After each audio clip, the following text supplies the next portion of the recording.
So Lord Buddha had his insight under the Bodhi tree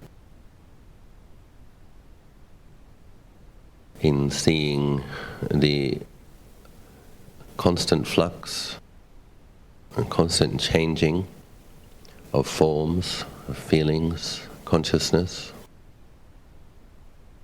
perceptions, sankharas. Simply by seeing that with very good mindfulness, bolstered by good samadhi, the misapprehension of perceiving it as a self, body and mind, fell away from his mind. His mind was liberated from delusion.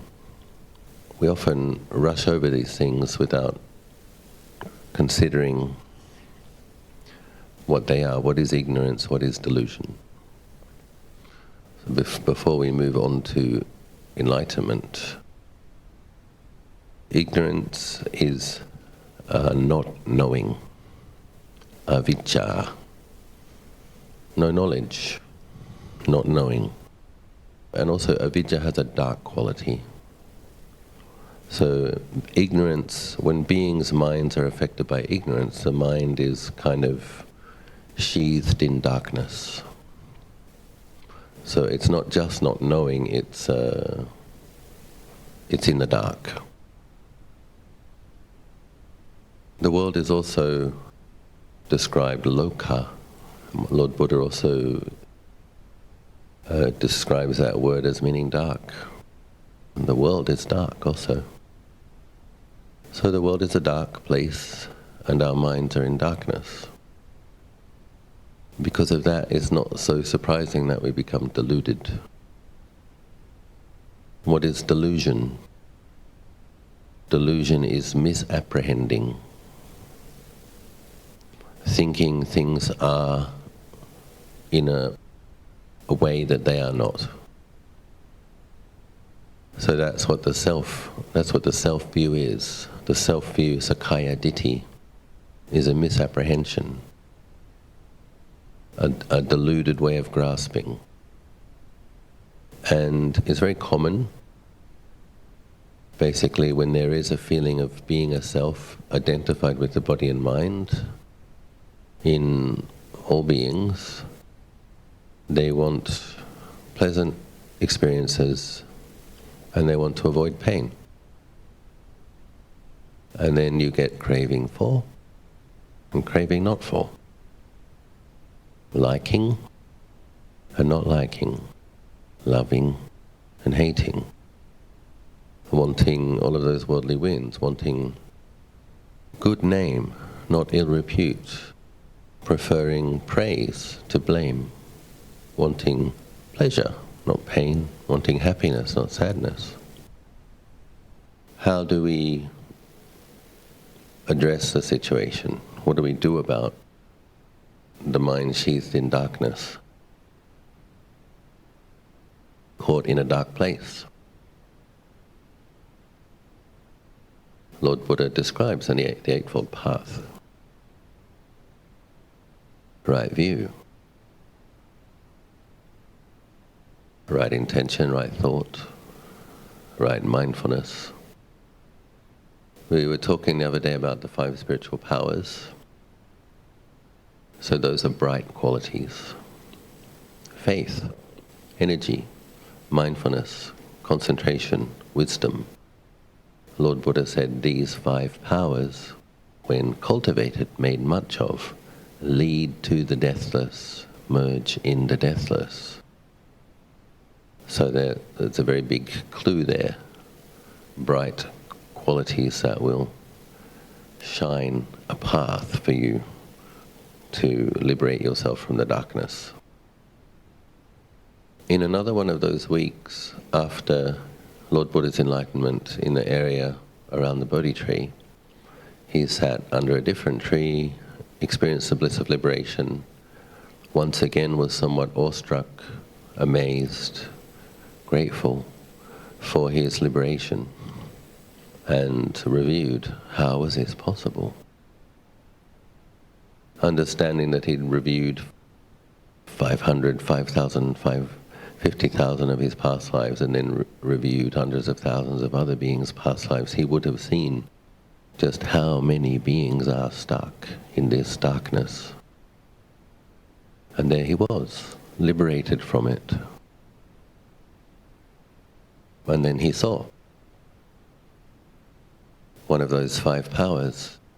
He saw that the 4 foundations of mindfulness, when cultivated, made much of, lead to the deathless and merge in the deathless. Again, a huge hint. It's the kind of thing we would never work out by ourselves. This is why we need a Buddha, because everybody has some fuzzy mindfulness. Lord Buddha explains when cultivated, made much of, this mindfulness becomes a very profound thing. And at first it doesn't seem like that, because we're in our kind of deluded state. We're impressed by peak experiences, we're impressed by vast knowledge, building tallest buildings, diving deepest in the sea, going to outer space. We're impressed by extroversion, extreme sports, fabulous food, exotic and wonderful holidays. And here Lord Buddha is saying a quality of knowing, a quality of presence of mind, of clear knowing, if cultivated, has the power to purify and liberate your mind from every type of suffering. Does anyone think they would have worked that out by themselves? I don't think I would have. It's another reason to be grateful to Buddhas. So when Lord Buddha started to teach, we're about to go through the Anattalakhana sutta. When apparently Lord Buddha considered not teaching because he saw that beings relish self, delight in self, it would be very difficult to teach them not self. And most of the religions of the day, when they're translated, there's ideas of realizing your ultimate self, self-realization, becoming one with God, like your self becomes one with the big self in the sky. Nobody was talking about not self, emptiness, voidness. This was the particular, this is the wisdom, this is the insight that the Anuttara Samma Sambuddhayana, that the Samma Sambuddha had. And then when he teaches the Anattalakhana Sutta, then he saw some beings will understand. Those who have been doing something about their darkness in their mind, those that have been cultivating the 5 powers, developing mindfulness, those beings who have been cultivating, making much of these qualities are ready to have some help having the dust wiped out of their eyes. So when we go through, when I read these verses, it's pretty simple, and we need to understand. It's a pretty simple description, explanation, but you can see what Lord Buddha is doing. He's making those 5 very gifted spiritual practitioners have a close look at what they've been perceiving, assuming is a self, and just asking them, is it? Is it really? And then when it, through logic, it doesn't make sense that it's a self, he instructs them to not regard it as such. And when he does that, the delusion that was in their mind is uprooted. And they experience the unconditioned nibbana just like him. So I'll read it. Listen mindfully. You never know what might happen.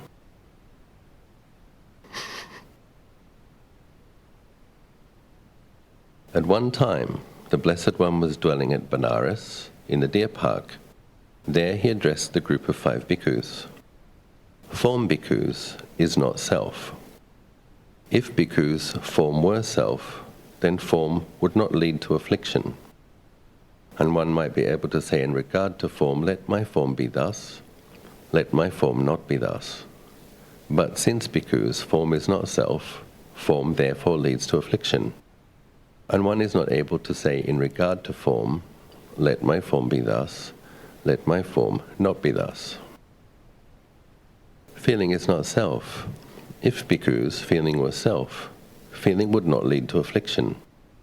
And one might be able to say in regard to feeling, let my feeling be thus, let my feeling not be thus. But since, bhikkhus, feeling is not self, feeling therefore leads to affliction, and one is not able to say in regard to feeling, let my feeling be thus, let my feeling not be thus. Perception is not self. If, bhikkhus, perception were self, perception would not lead to affliction, and one might be able to say in regard to perception, let my perception be thus, let my perception not be thus. But since, bhikkhus, perception is not self, perception therefore leads to affliction, and one is not able to say in regard to perception, let my perception be thus, let my perception not be thus. Mental formations are not self. If, bhikkhus, mental formations were self, mental formations would not lead to affliction. And one might be able to say in regard to mental formations, let my mental formations be thus, let my mental formations not be thus. But since, bhikkhus, mental formations are not self, mental formations therefore lead to affliction, and one is not able to say in regard to mental formations, let my mental formations be thus, let my mental formations not be thus. Consciousness is not self. If, bhikkhus, consciousness were self, consciousness would not lead to affliction, and one might be able to say in regard to consciousness, let my consciousness be thus, let my consciousness not be thus. But since, bhikkhus, consciousness is not self, consciousness therefore leads to affliction, and one is not able to say in regard to consciousness, let my consciousness be thus, let my consciousness not be thus. After this initial assertion that these 5 khandhas are not self, Lord Buddha then asks the bhikkhus directly to consider these things. What do you think about this, bhikkhus? Is form permanent or impermanent? Impermanent, Lord. But is that which is impermanent painful or pleasurable? Painful, Lord. But is it fit to consider that which is impermanent painful, of a nature to change, as this is mine, I am this is myself? It is not, Lord. What do you think about this, bhikkhus? Is feeling permanent or impermanent? Impermanent, Lord. But is that which is impermanent painful or pleasurable? Painful, Lord. But is it fit to consider that which is impermanent painful, of a nature to change, as this is mine, I am this is myself? It is not, Lord. What do you think about this, bhikkhus? Is perception permanent or impermanent? Impermanent, Lord. But is that which is impermanent painful or pleasurable? Painful, Lord. But is it fit to consider that which is impermanent, painful, of a nature to change, as this is mine, I am this is myself? It is not, Lord. What do you think about this, bhikkhus? Are mental formations permanent or impermanent? Impermanent, Lord. But is that which is impermanent painful or pleasurable? Painful, Lord. But is it fit to consider that which is impermanent, painful, of a nature to change, as this is mine, I am this is myself? It is not, Lord. What do you think about this, bhikkhus? Is consciousness permanent or impermanent? Impermanent, Lord. But is that which is impermanent painful or pleasurable? Painful, Lord. But is it fit to consider that which is impermanent, painful, of a nature to change, as this is mine, I am this is myself? It is not, Lord. Then Lord Buddha instructs them how to relate to these things. Wherefore, bhikkhus, whatever form there is, past, future, present, internal or external, gross or subtle, inferior or superior, whether it is far or near, all form should, by means of right wisdom, be seen as it really is thus. This is not mine. I am not this. This is not myself. Whatever feeling there is, past, future, present, internal or external, gross or subtle, inferior or superior, whether it is far or near, all feelings should, by means of right wisdom, be seen as it really is thus. This is not mine. I am not this. This is not myself. Whatever perception there is, past, future, present, internal or external, gross or subtle, inferior or superior, whether it is far or near, all feelings should, by means of right wisdom, be seen as it really is thus. This is not mine.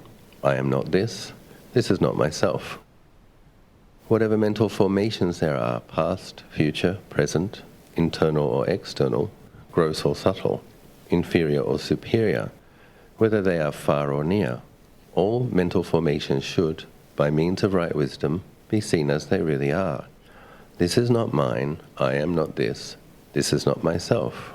Lastly, whatever consciousness there is, past, future, present, internal or external, gross or subtle, inferior or superior, whether far or near, all consciousness should, by means of right wisdom, be seen as it really is thus. This is not mine. I am not this. This is not myself.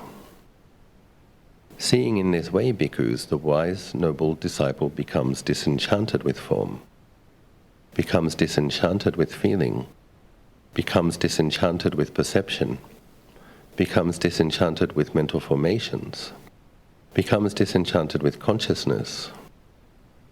Becoming disenchanted, their passions fade away. With the fading of passion, the heart is liberated. With liberation there comes the knowledge, it is liberated, and they know. Destroyed is birth, the holy life has been lived out, done is what had to be done, there is no more coming into any state of being. Thus spoke the Blessed One. Delighted, the group of 5 bhikkhus rejoiced in what the Lord had said. Moreover, while this discourse was being delivered, the minds of the 5 bhikkhus were freed from the defilements through clinging no more. Thus ends the discourse on the characteristic of not-self. It's a very interesting word, disenchanted. What does it mean to be enchanted with form? What does it mean to be enchanted with feeling? It means that we believe that it will deliver us happiness, or hope that it will. And when we investigate the matter sincerely, in a disciplined way, Lord Buddha asks, how much control do you actually have over these things? It's all arising and ceasing and changing due to previous conditions. Can anybody stop their body from aging? Can we only have pleasant feelings? Can we make our pleasant feelings last? Can we perceive everybody as nice? Can we love everybody all the time? It's usually quite a juggling match, isn't it? Dealing with our perceptions and our feelings and our emotions and trying to keep a balanced approach in life. But when a trained spiritual practitioner simply has a good look and sees that there was another way Lord Buddha described the process of liberation under the Bodhi tree. One was that the craving, the clinging that leads to rebirth is fueled by the attachment to the pleasure that one will get from it. So all of the 5 sense bases, pleasant tastes, sounds, sights, feelings, But then when you have a proper look at the situation, you realize that it comes as a package with a lot of painful feeling, a lot of painful experiences, painful perceptions, painful mind states. And then, so clearly looking at it, initially one is invested in it because one believes. And in a way it's all one has as well. We don't know the other thing yet, so we're going to hope for the pleasant stuff. But he said even the pleasant things that we can experience have the nature of unsatisfactoriness because they cease. We always have to be separated from the very pleasant experience that we hanker after. And in seeing that, the clinging, the attachment, it's like seeing this isn't a good deal. This is a rip-off.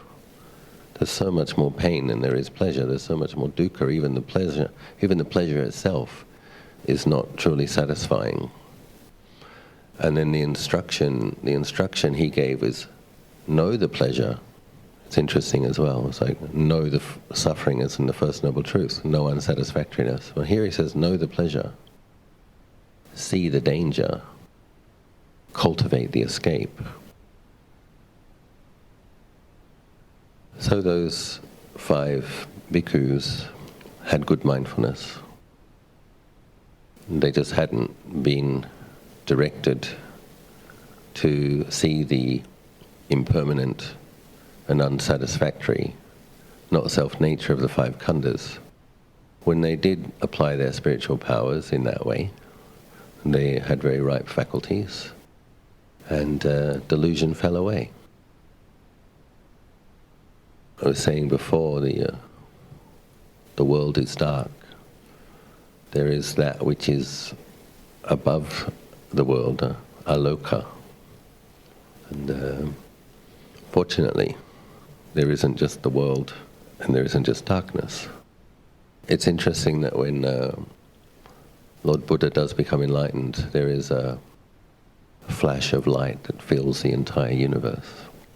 And most beings won't know what it was, but it's like, whoa, what was that?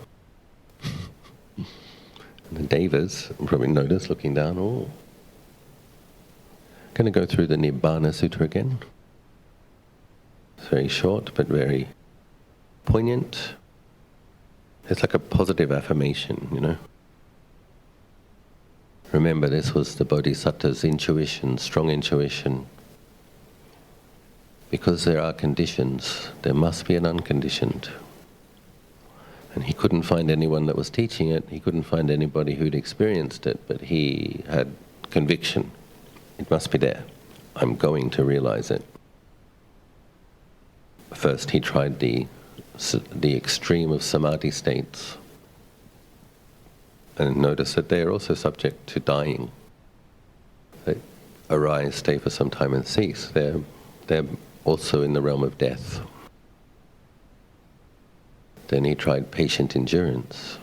What's it like patiently enduring with extreme racking pain? Maybe that will crack the nut, open the trapdoor. Nope. Then he had his insight into the middle way. Some concentration with directed, focused contemplation.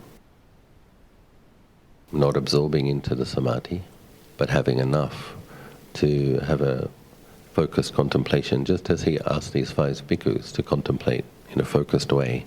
Form, what's it really like? Feeling, what is it really like? What's its characteristic? Perceptions, etc. So I'll say it in the Pali and the English. Ati bhikkhave ajatang, abhutang, akatang, asankatang. There is an unborn, unoriginated, uncreated, and unformed. No cetang bhikkhave abhavissa ajatang, abhutang, akatang, asankatang.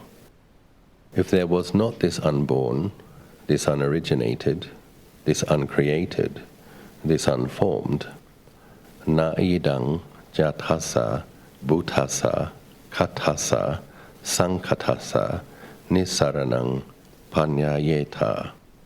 Freedom from the world of the born, the originated, the created, the formed, would not be possible. Yasama chakko bhikkave ati ajatang abhutang akatang asankatang. But since there is an unborn, unoriginated, uncreated, and unformed, tasama jatasa bhutasa katasa sankatasa nisaranang panyayati. Therefore is freedom possible from the world of the born, the originated, the created, and the formed.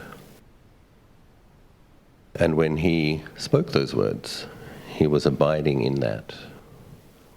His mind was liberated. He was no longer bound. He could use the conditions, still had a body, still capable of talking, but his mind was established in the unconditioned. I know one monk who I believe is an arahant, and I asked him when he spreads metta, and he said he comes out of his, because it's possible for the arahant to abide in nibbana with no perception of the world. So they can take the fruit of their realization as their meditation. So in that experience, there's no four elements. No four elements, no beings made of four elements, no bodies. But when he comes out of that, he spreads metta into what he called the lokadhatu, the worldly element. So the mind above the world, spreading loving kindness into the world. Lokadhatu, that doesn't mean just this world, that means all worlds. Must be pretty amazing to be able to step in and out of the lokadhatu and have loving kindness for all beings. So that is our potential, and it's the potential of everybody, no exceptions. That's an important consideration when looking at the faith, the five spiritual powers, and the first being faith. Some people doubt that they'll be able to do it. It's like only rare occasional beings have this experience. And the thing about Dhamma, another word for Dhamma is nature. In Thai, Thamada, nature, Dhammachat. It's everybody's nature. We all have the same nature, no exceptions. You are not inherently, permanently evil and hopeless. It's good news, isn't it? But if we don't practice to liberate ourselves, we might appear to be for a period of time or for a long time. We do have to make efforts to scrape the darkness out of our minds and liberate them from above the mud of the world. But we have the hardware. When you meet the Buddha's teaching, you have the software as well. And then it's a matter of taking the viruses out, defragmenting, and we don't know how long we have. World's getting stranger. Lumpur Anand says, the world, that word, loka, means darkness, and the more we develop the world, we're developing darkness. So I think the day when people are wearing their phones strapped to their faces, it's going to be harder to liberate oneself. And but we still have the opportunity, so We have to knuckle down, practice. One of the easiest, in terms of, form is impermanent, feeling is impermanent, one of the easiest things to contemplate is the change and cessation of feelings in terms of doing something about the level of delusion in the mind. Just like really picking that up every now and then and noticing the way each breath ceases, the way each feeling changes and ceases. And then the contemplation upon death is another one that apparently Marananusati doesn't lead to jhana, but it leads to Upajjara Samadhi.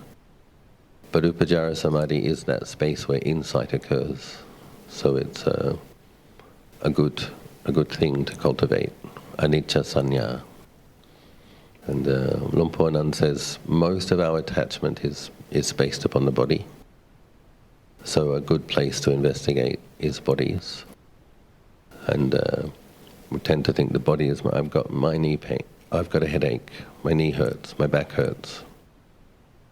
We really do identify with it. And so if we can take a part of it, so when the mind begins to become a little bit peaceful, in the preceptors, when we become monks, they give us a meditation subject as part of our ordination ceremony. Hair of the head, hair on the body, nails, teeth and skin. You actually have to repeat this after the preceptor in forward and then reverse order. So your preceptor is giving you robes and a bowl and a meditation subject. So we train in seeing those things as earth element. You notice that the hair is dry, the nails are dry, teeth are hard, and the bones are wet. But that's a different list a little later on. And if we just, when the mind has some peacefulness, just contemplate teeth. And it's like little rows of stones in the mouth. It's not that difficult to see that it's earth element. And then obviously when the body dies, it goes back to earth. And sometimes these things are so simple that people don't understand how powerful they are. But we get seduced or convinced by sophisticated ideas, sophisticated concepts. We want it to sound impressive. And many people have liberated their minds by seeing teeth as earth element, and bones similarly. And when a person has enough mindfulness and enough concentration, what happens is the mindfulness picks up the awareness of the bones as its meditation object. It's just aware of bones. And I think Luang Por Nan, in a period of his practice, was able to walk around. In his mind's eye, he saw just the bone, so he perceived himself as a skeleton walking around. But also the other monks, when they walked past, he saw a skeleton walking past, and another skeleton walking past. And so when a person has good samadhi, good mindfulness, trains themselves to really see just the bones, they really do. And I think he was somewhere between Sotapanna and Sakadagami at that point. And these ways of perceiving things does uproot the ignorance and delusion. So just a few hints, things to pick up in the future. Hope that something I said was helpful. Wishing you all the best in your practice.